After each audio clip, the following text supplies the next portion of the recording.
Well, I wonder what's on TV. Oh, Paul's on, that's weird. I'm here to tell the viewers about this week's show. Ah, so what's on it then? We're talking about the latest mobile phones with a tech expert. Oh, that's interesting. So that's why you've got me using this new iPhone. What else is on the show this week? In the kitchen, talking about Barack Obama's A Promised Land, and we've also got a preview of our travel special. Excellent. Well, we better get started then. Oh, and we've got new titles too.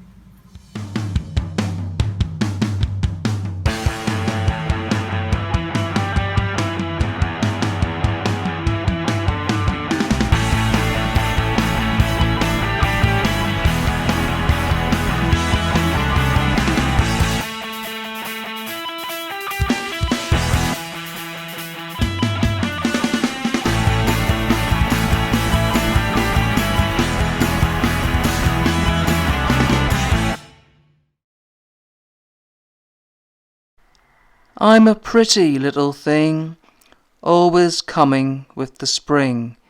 In the meadows green I'm found, peeping just above the ground, and my stalk is covered flat with a white and yellow hat. Little children, when you pass lightly o'er the tender grass, skip about, but do not tread on my meek and lowly head. For I always seem to say, surely winter's gone away.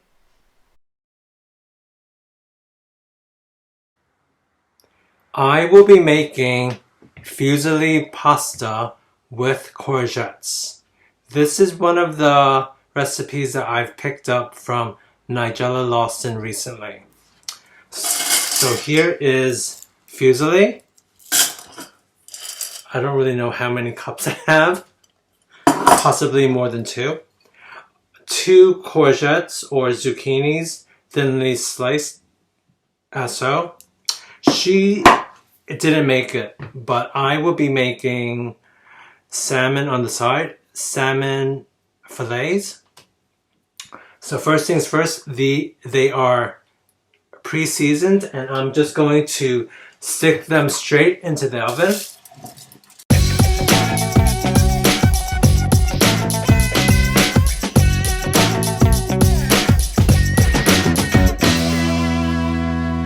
Well, while that salmon is cooking in the oven, let's turn our attention to books. And here's one Paul made earlier.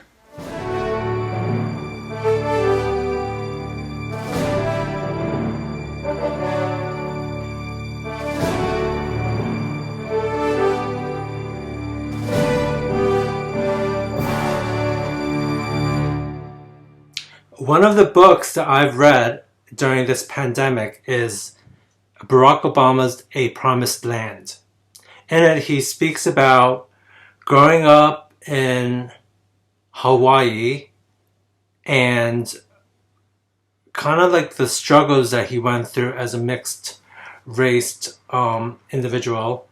It was very insightful to see his upbringing and how all that has led to early public life in Chicago. There were many struggles there, many ups and downs. There were wins and losses. Eventually, he did run for Congress in the U.S. Senate, and he did get a lot of experience and a lot of international exposure. Eventually, Barack Obama did run for U.S. president, but there were a lot of battles that he had to overcome. There were lots of conversations and struggles because Michelle Obama wasn't really sure whether that was a good idea for the family. But I'm really glad that he did, because he became the 44th president in 2008, and I think that he did a marvelous job.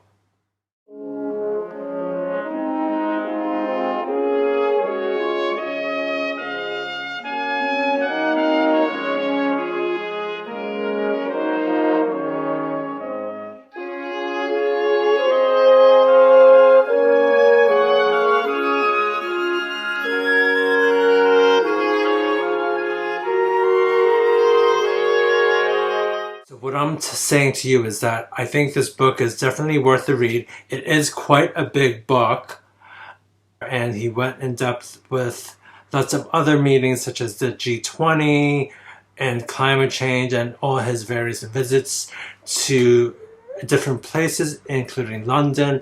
So it was a very international type of book in that it covered various places. So I definitely would recommend this book. Don't let the pages fool you. It is a well-thought-out read. It is a thought-provoking read, and I do highly recommend it.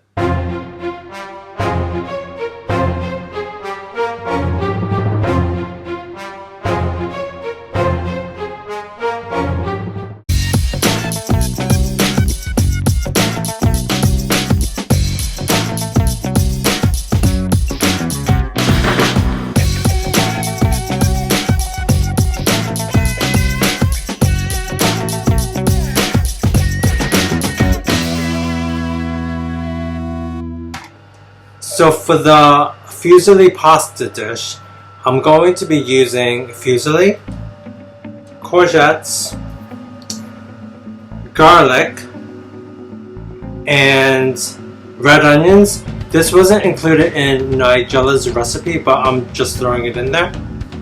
We're also going to be using pecorino romano and also some parsley for color and for flavoring. And also, right at the end, I'm going to be putting in some lemon juice to cut up the taste of it. So let's get going. So first things first, I need to boil the kettle and then pour it into the pasta, and then I will get started on the courgette side of things. Let's put in the garlic.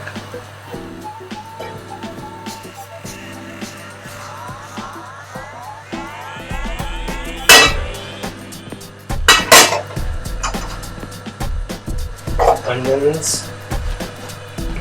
I have put in the onions and also the garlic, and now I'm going to add in the courgettes.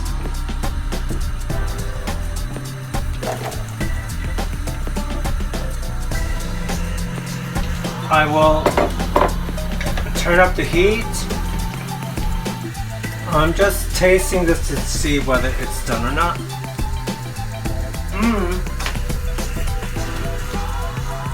It's al dente now.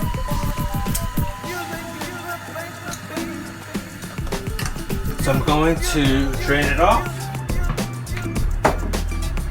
I'm not drinking this just now, but the recipe does call for wine. So these courgettes are all done now. So let's add a splash of it and not have it that.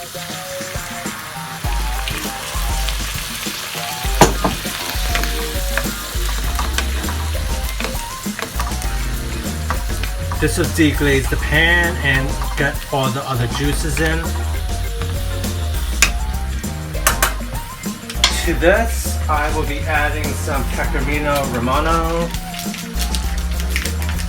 So this will be the basis of our sauce.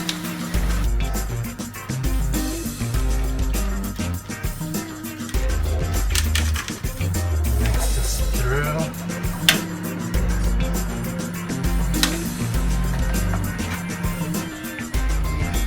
Add the pasta.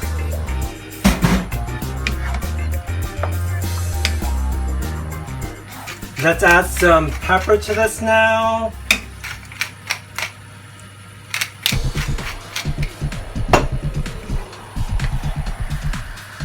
So the sauce is kind of seeping through, which is what we wanted. Maybe a tad more cheese.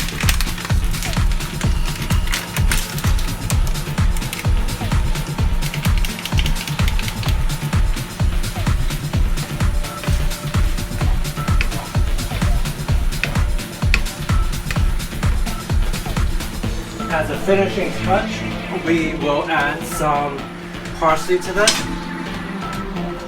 So that's done now. So now I've chopped up some parsley.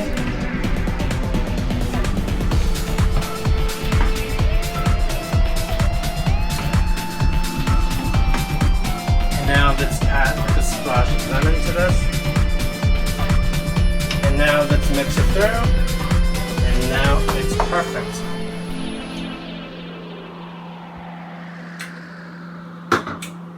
More. Alright, that's good for now. Look at this!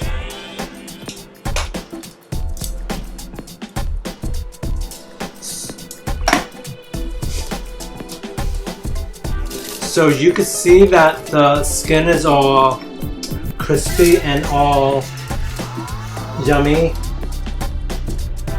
Wow. I think we could also use some lemon juice to flavor it even more. And now let's bring out the pasta.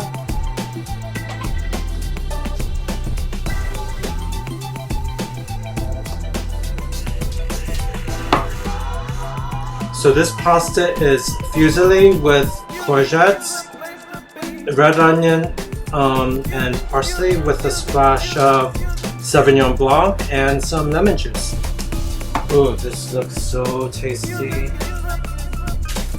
And let's add some lemon juice to this.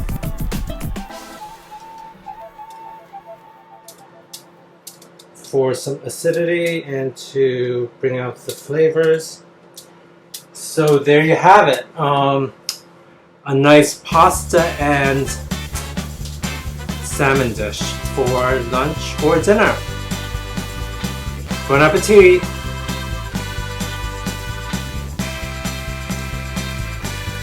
I want to eat now. You're not hungry yet? I am. Have Jalen, a technology podcaster.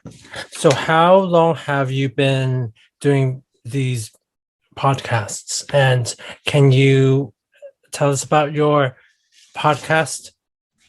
Yeah, sure. I've been doing podcasting for more than a year now, almost 1.5 years. So it has been a while. I've made over 70 episodes. It's a tech-focused podcast, so we go over different tech stories like Apple, OnePlus, Samsung, all of those tech companies. And I interview guests on the show as well as just talk about some of the tech comes out every single week. So how did you first become interested in technology? I guess just watching some YouTube videos on technology and also just playing around with some tech got me kind of interested in this kind of this area of technology. And tech has really just interested me from like phones to computers to headphones and all sorts of electronics. And I just really think it's interesting whenever a new company announces something and has new products out. And I always just cover them on my podcast. But yeah, I think tech right now, especially right now during COVID, plays a big role in our lives for doing these Zoom calls, for work, for school. It's really important. So knowing technology is something we should all focus on. Yeah, absolutely. So what is the latest in tech news right now? Yeah, so the latest tech that has been happening from I want to just start from October of 2020 because that's where stuff really started to roll out. Starting from like Samsung with their Note 20 series, they released that in August of 2020. And Samsung has usually two lineups of phones, at least in their flagship series, which is the S series and the Note series as well. Then Apple also put out their iPhone 12 series, which is the phone I'm using, the iPhone 12 Pro. And that phone was a pretty big jump from the design to the cameras to the display. It was just all redefined, and the design is pretty special. Then we saw new releases from Samsung in January with the S series, the S20, which has the radical bump, a better display overall as well, and it has a three phones in that lineup. And then OnePlus. Many people don't know what OnePlus is, but they're really starting to get big recently, at least, because they've been working with T-Mobile to get their phones more mainstream and for more people to be able to see their phones. And that was in, I believe, February. And then more recently, Asus, which is like a gaming company, has made a lot of laptops in the past few weeks. And actually, in this week, Asus did put out their Zenfone 8 series, which is like a mid-range phone, and an Zenfone 8 Flip, which has a flip-out camera, which is pretty cool. Do you know which phone would be good for social media? Say posting stuff on YouTube. I honestly think from Sony, their Xperia 1 Mark II is a great phone for making these special sorts of content because of their software and their pro video and photo apps. But Right. also, iPhones have been really good for this content creation stuff as well, just because it's a really popular phone, and a lot of these social media apps focus more on creating these apps towards the iPhone, so the iPhones have better compatibility, and overall their quality of video is really great. I heard that you were starting a YouTube channel. I was thinking about starting my YouTube channel again, because I did start it back in 2019, just as a test, not really to be consistent on it. But yeah, I was thinking about starting a sort of YouTube channel in the summer, where I could post tech, vlogs, and just daily news. But I think some things to consider when doing these YouTube channels is being consistent, being like real with yourself when making these videos is really important when making YouTube videos, and something a lot of people look for and enjoy when watching YouTube videos. YouTube in general has a great algorithm to reach new people, because for podcasting, like it's hard to get new users to listen to my podcast for the first time. It's really hard to find different podcasts once you start. But for YouTube channels, it's a lot easier since you have that algorithm. And when someone watches a video similar to your video, they'll be able to see it and actually click on it and be able to watch your videos really easily, which is something podcasts don't actually compete against with YouTube. Thank you for your time today, Jalen. I hope you have a good rest of your day, and thanks again. All right, thanks for having me on the show. Really appreciate talking to you about some of these topics on Apple, OnePlus, and Samsung. But for everyone who isn't subscribed, subscribe to Paul and Marcus's YouTube channel, because they make some pretty cool content. Thank you very much. I ask what editing software you guys are using right now?